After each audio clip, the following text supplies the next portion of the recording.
Tinder date that turned weird. I went on a Tinder date some time ago while I was adjusting to a new city I had moved to. I didn't really know anyone there, so I used some online dating apps to see the dating scene around town. I landed one from a girl that seemed just like an artsy hippie type of girl. We had a few exchanges through the Tinder app, and then decided to meet up for a drink. I picked her up at her house. She greeted me at the door and gave me a hug. She said the name of a local bar she wanted to go for us to chat and get to know each other. I told her I would drive and proceeded to my car. The first red flag I noticed was when I walked to my car and opened the door. She had just followed me to the driver's side and was standing behind me, staring. I looked at her blankly for about 15 seconds and asked her if she was going to get in. She said, "Sure, I would love to," and went the long way to the passenger side around the back of the car. Since I had just met the girl, I figured she had just maybe smoked some weed or something, as I kind of got the vibe that she was a bit of a stoner. As I was driving to the bar, she talked in a very low voice, almost as if she was trying to whisper. I am not hard of hearing or anything, but I had to ask her to repeat herself several times just so I could make out the full sentences she was saying.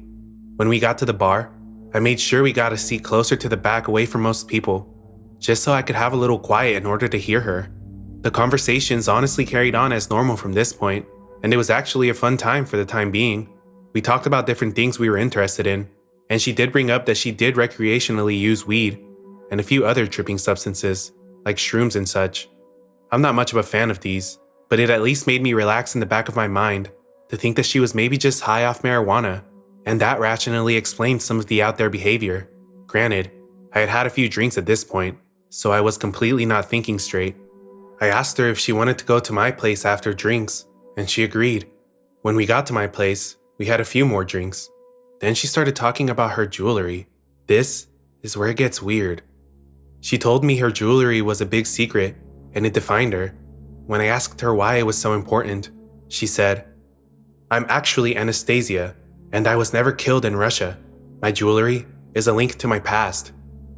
It was hard for me to take that serious at this point, with how much I drank, so I kinda challenged that statement, using the little bit I knew about history. At this point, she freaked out and started yelling at the top of her lungs about how I don't respect ancestors and history. Then, she got quiet, tiptoed right up to me, and grabbed me by the neck.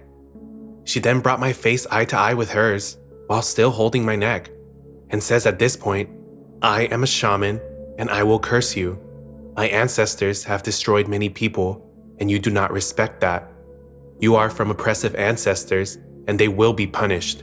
Then she put her hand in a whiskey glass, made a cross on my face, and kissed my forehead. At this point, I started to sober up a little. I talked her into calming down, telling her I was only joking. Then she slowly started getting back to normal. But then, she started talking about her cat fetish. She tells me she has a list of people who she tames to act as cats. I'm not about judging people on their fetishes, so I listen in. She then tells me all the things she does to them, and starts acting like a cat in my living room. If she had not yelled at me earlier on, I might have almost been turned on by it, but my red flags in my head were tingling like crazy at this point, so I just listened and tried not to set her off. She noticed the sage on my kitchen counter and asked me to light it and bless the house. Side note, I use sage to make my house smell better occasionally. It's kind of a ritual I like to do, but it's mine and mine own, something I take very personally and like to do myself. So I tell her no, she can't light it, and that it's my thing to do on my own. But then she freaks out, telling me I'm a horrible human being and screaming all over the place. I tell her I can take her home now. She runs to the door and goes outside. As I get outside, she's screaming at the top of her lungs that I'm a horrible person and I should go die. I tell her that she can walk herself home then, and I go back to my place and lock the door. She then starts banging on the door hard for about 10 minutes, saying she left her phone in there.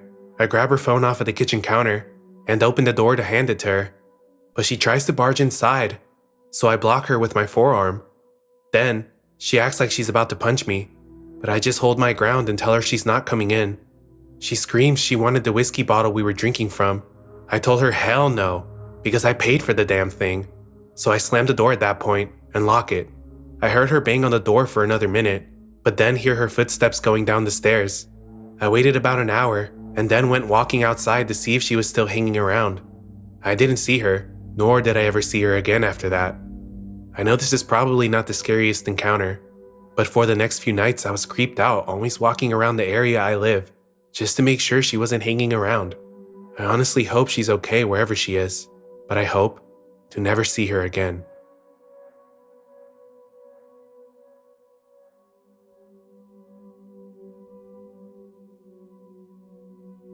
Man claims he was from the police. This is a story that pops up in the back of my mind from time to time. I've only told it to a few people, but I definitely feel like it deserves its place in here. It's for sure one of the scariest moments I've ever had as a child. Back when I was around 10 years old, my mom finally decided that it was time for her to start taking her driver's license classes. When she began taking lessons, she was struggling a lot. For that reason, my dad decided he wanted to do some practice with her, besides the official driving lessons with her instructor, just to make sure she'd pass the upcoming test first try. My little brother and I were attending swim lessons at this nearby university at the time. Behind a forested area near the university lays this huge student parking area surrounded by trees, which turned out to basically be empty every weekend. My dad saw the opportunity to take my mom here to drive around for a bit, and brought my little brother and I with them since we were too young to stay home alone. We brought a football with us. When we arrived to the parking lot later on in the evening, my parents began their practice. My little brother and I quickly got bored though, and asked if we could go over to this little grass field on the side of the parking lot to play some football. My parents let us, since they'd always be able to keep their eyes on us whilst driving around. After playing for some time, my parents ended up driving around the other end of the parking lot. They were approximately 300 to 400 meters away from my brother and I. Suddenly, this white Toyota pulls into the parking lot. We were playing almost right at the exit/entrance. The car turns around and stops on my right side with the vehicle facing the exit. The driver rolls down his windows and presents himself as Thomas. He looked friendly, was good looking and young. A guess would be around 30, but this is where things start to get weird. On the passenger seat was a woman, covering her face with a newspaper. All I could see was long blonde hair, and in the back seat was a baby sat in a baby chair. Thomas immediately states that he is from the police, and that we have to get in the car immediately as he has to talk to us. My brother actually took 2 steps towards the vehicle, but I stuck my arm in front of his chest as I was sensing something was off. The woman was still covering her face at this point, not saying a word. Thomas then raises his voice and told us once again to get in the car, or else he'd come out and get us. My brother and I froze out of fear. Suddenly, the woman put down the newspaper, showed her face, and told us in a calm, motherly voice to just listen to the man. The woman looked young, pretty, and like a person who wouldn't hurt a fly, but at this moment, I began screaming as loud as I could. What we hadn't seen at this point was that my dad was already running as fast as he could towards us. He was coming from behind the vehicle, so we didn't see it. My parents didn't have time to drive to us, since the road down the parking lot was twisted all the way. When my dad heard my scream, he started yelling as loud as he could. "Hey, who the fuck are you? Get the fuck away from my children!" As soon as Thomas heard my dad and realized my brother and I weren't alone, he threw his car into gear and took off as fast as he could. He most definitely looked like a person who shot himself when he saw my dad. My dad was furious and told my brother and I to hurry back up to the car. He didn't even think about calling the police at that point. He wanted to beat up the guy himself. That resulted in us driving around for the next hour trying to find him, before my dad cooled down and decided he should probably just call the police. We never found out who these people were, but this episode taught me never to judge a book by its cover. People can be the most friendly looking people in the world and still wish evil upon you, or the ones you love. I'm not sure what these people would have done to us, but I am sure about one thing though. They definitely weren't from the police.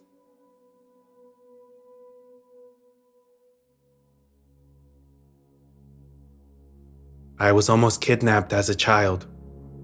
Recently, there was an Amber Alert and my daughter was asking me what the beeping sound was all about. For those who don't know, an Amber Alert goes out when a child is reported missing. If you receive notifications, you know what I'm talking about. The alert will sometimes give information like the victim's appearance as well as the perpetrator, the location of the abduction, and make and model of the vehicle. My phone started beeping one evening while helping my daughter clean her room. An Amber Alert. She asked about it. I gave her a small rundown and that was that. However, it triggered a childhood memory I have, where I believe with all my heart that I was almost kidnapped when I was a kid. To be clear, this isn't a memory that was lying dormant in my subconscious, and this random Amber Alert and talk with my kid caused it to resurface in my mind. This incident is something I've pondered and thought about off and on for years now. I'm a 41-year-old male, by the way. It's just been a while since I've considered the factors and details of the experience, and this recent Amber Alert and talk with my daughter really caused me to pause and reflect on the incident itself once again. And here I am. As a parent, you worry about these things and do all you can to protect your children, especially when you've personally experienced something truly scary like this. The occurrence happened when I was just a young kid. My guess is around 7 or 8. I can't be sure, but I think that's a safe estimate, based on the fact that much of those early childhood memories aren't there anymore. I do remember my kindergarten experience, which I should have been 5 or 6, and also later grades. So this incident must have happened sometime after, or around the ages of 7 or 8. My parents took me to a neighboring city to do some shopping. We lived in a small rural town, with not much on offer, so from time to time, we would go to this neighboring city, about 45 minutes from where we were located. It just had more to offer. They would take me up there for some school clothes shopping, out to eat because the restaurants were better, and because my mom was a crafter. She loved to make crafts. It was her thing. There were different craft stores and a fabric store she liked going to up there. This specific trip, we went to a fabric store up there, Joann's Fabrics to be exact. This was a pretty big store. As a little kid, I guess most every place seemed big, but no kidding, this was a sizable store. My dad sat out in the car while I went in with my mom. He did that a lot. Sit in the car when there was a store he didn't want to go in, so I can't blame him there. I can't recall exactly what all my mom was looking for or trying to get in that store that day, but I do remember what section we were in. An area with a bunch of racks with various fabrics hanging. Imagine a clothing store with circular racks with clothes hanging around them, and that's pretty much what it felt like at this fabric store, racks of hanging fabric. I remember this area being slightly towards the beginning or entrance of the store. As my mom was looking through these racks, I began to wander, though not far, just enough to kind of look around myself.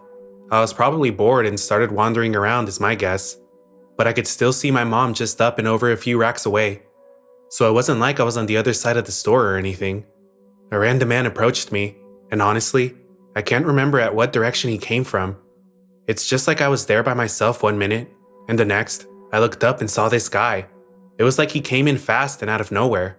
I quickly looked over to where my mom was. She had moved a few racks up and away, but I could still see her. There was a fair bit of distance between my mom and me at this point. So here I am, standing behind some rack of fabric with this older guy, opposite me on the other side of this rack. Then he speaks. "Hey little boy, how you doing there?" I remained silent because this took me completely off guard. He asked, "Where are your folks at? Are you alone in here?" I stood still and quiet. "Come here, I got something to show you." At this point, he started advancing towards me, coming around the rack to where I was. I quickly started to turn the other way, but he stopped and started coming around the other way as if to meet me in the middle. I was scared at this moment and became instantly aware that this man seemed dangerous and like he was trying to get a hold of me. "Come here," he barked. I jerked fast to the left, but he did the same, and he had this wild look in his eyes. Whichever direction I went, he followed. But remember, there's a rack between us. God, I'm so thankful for that rack. After some back and forth movements from me and this man, I finally lock onto my mom and yell, "Mom, help!" You would have thought I screamed bloody murder. It was so loud, but I got my mom's attention. "What's wrong?" she asked.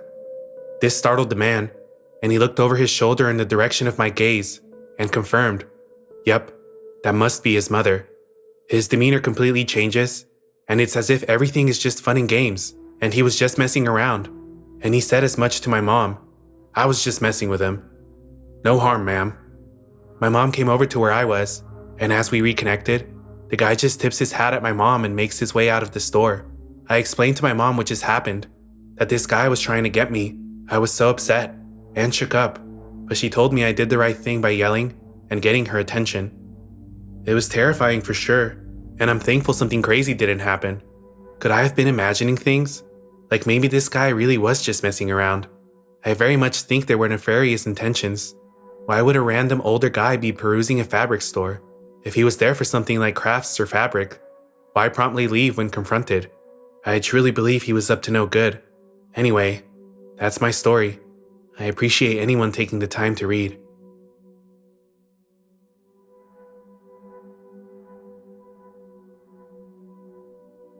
The Millionaire Call.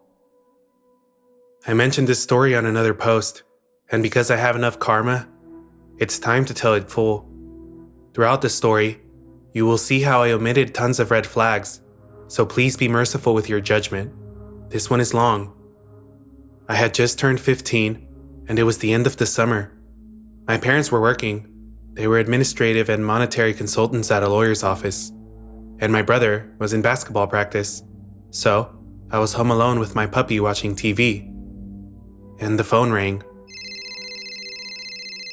Hello? Hello? Are you Martha's son? Yes. My name is... Who asks? Oh, it's Janice. Your mom and I have been working together for 5 years in La Chalette Lawyer Buffet. I have never seen or heard Janice. My parents have always kept their jobs and personal lives miles apart. But I knew who she was. My mom always spoke about her. She was the personal assistant of one of the Buffett's owners. Oh yeah, Janice. My mom is not here at the moment. What can I help you with? Oh, I'm so sorry, but Mr. Delgado called me. Your mom and dad are in court. They seem to be in trouble, and he is just arriving there. A fraud allegation, he said? They can't call due to the legal proceedings. But can I have your cell phone number? Mr. Delgado will call you right away so he can explain to you better. Yeah, sure, it's... Don't worry. I'm sure it's nothing serious. Take care. And she ended the call. Don't worry. I was scared shitless. My mom and dad would never commit a crime. Or I didn't think so. Maybe this was a misunderstanding. Before I continue, I must clarify some things. Mr. Delgado was another name I knew. This time thanks to Dad. He was a junior associate in the same Buffet my parents and Janice worked, and as far as my parents' conversation went, he was a very capable lawyer.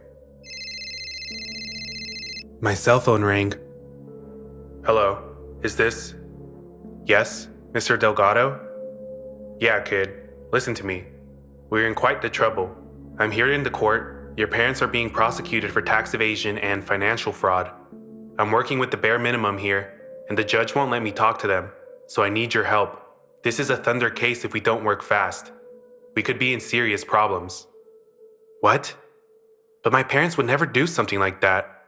We haven't done anything illegal. I believe you. I know you are scared, but listen to me. I need your help so you can help mom and dad, all right? I'll try.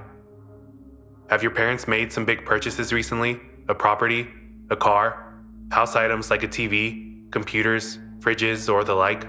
Anything that could set the government alarms about illegal money movement? Well, they bought me a computer for my birthday, and my brother got a new iPad. He may have used my dad's credit card. That's great. That could be part of it. Anything else? Not that I can remember. Maybe they took an extra large sum of cash from the bank. Do you have access to the safe? Your dad said you have one. Safe? We don't have a safe. Not that I'm aware of. I don't know what you're talking about. Damn. I thought he told you about it. Maybe it's because you are too young. Your brother didn't know either. Have you talked to Josh? I was going to call him, but he rarely answers when he is playing. Yeah. Janice spoke to him before calling you. You can't call your brother, nor your parents. These kind of procedures are really sketchy. Your parents' cell phones are held by the police, and I am sure they are going to track calls. They won't check mine or Janice because we are their lawyers, but yours are not safe. So please, answer only if it is one of the two of us. Janice's number is, and this is mine. Understood? Yes, sir. Okay, call you later. Take care. He hung up. I was scared. I did not know what to do. Couldn't call anyone. And I just found out my dad was keeping a secret safe from me? What the fuck? Since when did my parents manage that amount of money? I waited for an hour and was just about to call Mr. Delgado when I received the call. The number was Janice. Sweetie, how are you? I'm fine. Oh, baby, don't cry.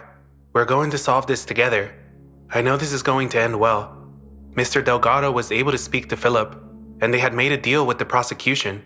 They are going to do a home check to see if there is not any stolen or fraudulent assets, and all of this will be over.